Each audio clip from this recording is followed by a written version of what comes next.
দাদা, ঈদ মোবারক। ঈদ মোবারক। ঈদ মোবারক ইলিয়াস।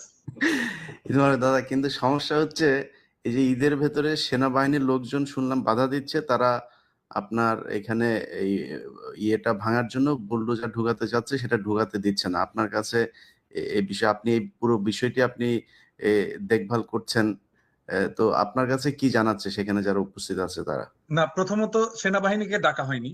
সেনাবাহিনী in aid two civil পাওয়ার মোতায়েন আছে। তার মানে সিভিল পাওয়ার যখন সেনাবাহিনীকে ডাকবে তখন সেনাবাহিনী আসবে। তো সেনাবাহিনীকে বাংলাদেশ সরকার আহ্বান জানায়নি, স্বরাষ্ট্র মন্ত্রণালয় আহ্বান জানায়নি, প্রফেসর ইউনূস আহ্বান জানায়নি। সেনাবাহিনী আসছে ওয়াকারের নির্দেশে।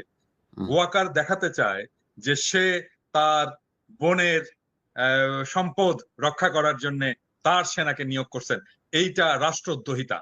এইটা রাষ্ট্রদ্রোহিতা। কোনোভাবেই সেনাবাহিনীর আইনত কোনো অধিকার নাই